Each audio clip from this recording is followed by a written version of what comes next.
എല്ലാ കൂട്ടുകാർക്കും പുതിയൊരു വീഡിയോയിലേക്ക് സ്വാഗതം. എൻ്റെ ഇന്നത്തെ കുഞ്ഞു കുഞ്ഞു വിശേഷങ്ങളുമായിട്ട് ഞാനെത്തി. എല്ലാ കൂട്ടുകാരും ഫുഡൊക്കെ കഴിച്ച് ഇപ്പോൾ ഉറങ്ങുന്ന സമയമായിരിക്കും. ഞാൻ ഇന്ന് പറയുന്നത് എൻ്റെ സ്വന്തം കാര്യങ്ങളാണ്. കുറേ നാളായിട്ട് ഞാനൊരു പ്രശ്നത്തിലാണെന്ന് പറഞ്ഞായിരുന്നല്ലോ.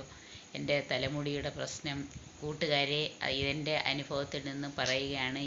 ആർക്കാണ് മുടി കൊഴിച്ചിൽ ആരംഭത്തിൽ തന്നെ കാണുന്നത്, കണ്ടാൽ ഉടനെ തന്നെ അതിന് വേണ്ടുന്ന മരുന്ന് വാങ്ങിക്കണം. അതുമായിട്ട് ബന്ധപ്പെട്ട ഡോക്ടറെ കണ്ട് ആദ്യം തന്നെ അതിൻ്റെ ഫസ്റ്റ് സ്റ്റേജിൽ ട്രീറ്റ്മെൻറ്റ് നടത്തുകയാണെങ്കിൽ മുടിയെല്ലാം വളരും. ഏത് അസുഖമായാലും അങ്ങനെ തന്നെ.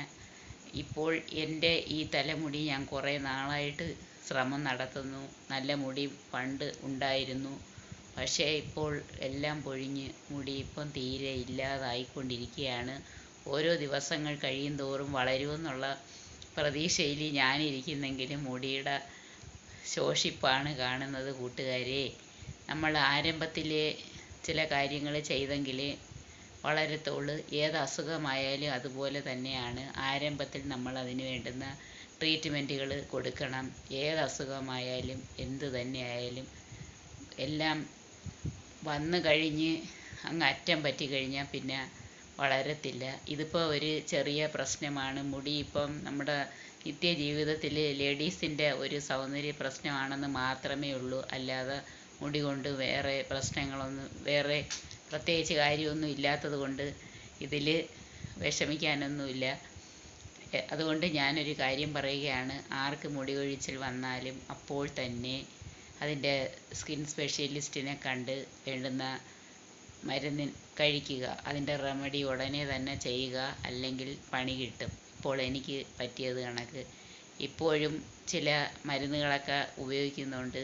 പക്ഷേ ഇതുവരെ അതൊരു ഒന്നും കാണുന്നില്ല, ഒരു പോസിറ്റിവിറ്റി ഇതുവരെയും കാണുന്നില്ല. എന്ന് വിചാരിച്ചിട്ട് ഞാൻ വിഷമിക്കുന്നില്ല. കാരണം മുടിയില്ലെങ്കിൽ ഇപ്പം പ്രത്യേകിച്ച് ഒന്നുമില്ല, ഉണ്ടായാലും പ്രത്യേകിച്ച് ഒന്നുമില്ല. കാരണം വേറെ ഒരുപാട് തീരെ എഴുന്നേൽക്കാൻ വയ്യാത്തതും, കാല് വയ്യാത്തതും, കൈ വയ്യാത്തതും, ഒട്ടും വയ്യാതെ ഒന്നും ചെയ്യാൻ വയ്യാതെ പിന്നുള്ള രോഗങ്ങളൊക്കെ പിടിപെട്ട് ഇങ്ങനെ കിടന്ന് കഷ്ടപ്പെടുന്ന ഒരുപാട് പേര് ഈ ലോകത്തുണ്ട്. അതെല്ലാം വെച്ച് നോക്കുമ്പോൾ മുടിയുടെ കാര്യം വെറും സില്ലിയാണെന്ന് ഞാൻ സമാധാനിച്ച് അങ്ങനെ പോകുന്നു.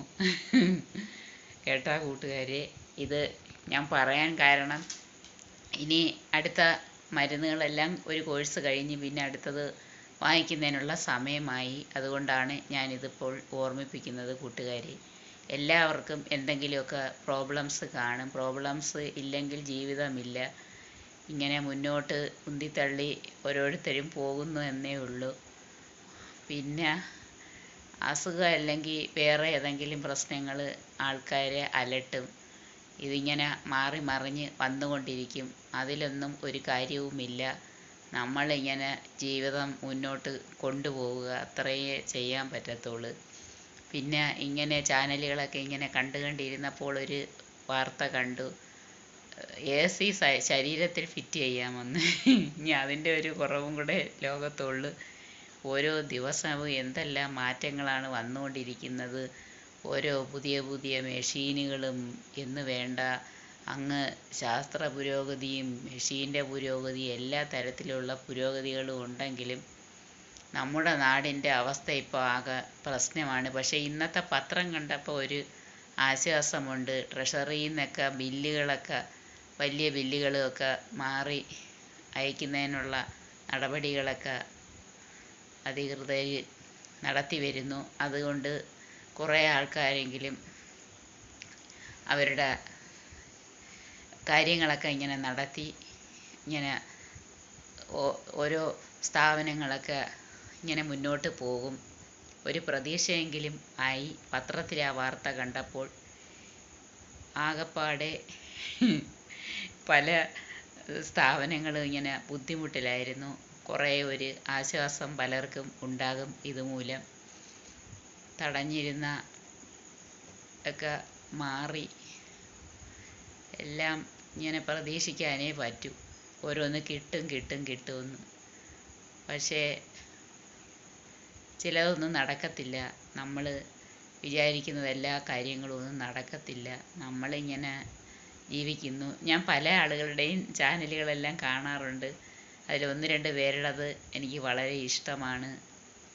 അവരെല്ലാം എനിക്ക് മുമ്പ് തുടങ്ങിയവരുമുണ്ട്, എനിക്കൊപ്പം തുടങ്ങിയവരുമുണ്ട്. അവർ ചില ആൾക്കാരൊക്കെ വളരെയധികം അങ്ങ് പ്രോഗ്രസ് ആയി. ഞാനിങ്ങനെ ഇപ്പോഴും ഇങ്ങനെ ഒരു വിധം ഇങ്ങനെ ആയി പോയിക്കൊണ്ടിരിക്കുന്നു കൂട്ടുകാരെ. എല്ലാവരും എൻ്റെ ചാനൽ കാണണം, തെറ്റുകുറ്റങ്ങളൊക്കെ കാണും. കാരണം നമുക്ക് ഈ വീഡിയോ എടുക്കുന്നതിനും അതിൻ്റെ എഡിറ്റിങ്ങിലും ഒക്കെ അത്ര എക്സ്പേർട്ടൊന്നും അല്ല. അതുകൊണ്ടാണ് വിഷയം. അതുകൊണ്ട് നമ്മളെക്കൊണ്ട് പറ്റുന്ന രീതിയിലൊക്കെയാണ് വീഡിയോ എടുത്തിടുന്നത്. എല്ലാവരും അതുകൊണ്ട് സപ്പോർട്ട് ചെയ്യണേ കൂട്ടുകാരെ. പിന്നെ ഇന്നത്തെ വിശേഷമെന്ന് പറഞ്ഞാൽ ഇപ്പോൾ മഴയുടെ വിശേഷം മാത്രമേ ഉള്ളൂ. ഇനി കുറേ നാളത്തേന് ഈ മഴയായിരിക്കും. പണ്ടൊക്കെ മഴ വരുമ്പോൾ ഇങ്ങനെ ടെൻഷനൊന്നും ഇല്ലായിരുന്നു. എല്ലാവർക്കും ഇങ്ങനത്തെ ഒരു ബുദ്ധിമുട്ടുകളും ഇല്ലായിരുന്നു. ഒരു കാലാകാലങ്ങളിൽ ഇങ്ങനെ പെയ്യും, ഒരു ബുദ്ധിമുട്ടുമില്ല. പണ്ടൊക്കെ ഈ ഓരോ വലിയ പറമ്പുകളുടെ തെങ്ങിൻ്റെ ചുവട്ടിലൊക്കെ ഇങ്ങനെ വെള്ളം കെട്ടിക്കിടക്കും. അങ്ങനെയൊക്കെ ഉള്ളായിരുന്നു. കണ്ടിന്യൂസ് ആയിട്ട് ഒരു 2-3 അല്ലെങ്കിൽ ഒരു 4-5 ദിവസം പെയ്യുക, അത്രയേ ഉള്ളൂ. പക്ഷേ ഇപ്പോഴത്തെ കണക്കുള്ള ബുദ്ധിമുട്ടൊന്നുമില്ല. ഇപ്പോൾ എപ്പോൾ എങ്ങനെ വേണേലും മഴ പെയ്യാമെന്നുള്ള ഒരു സിറ്റുവേഷനാണ്.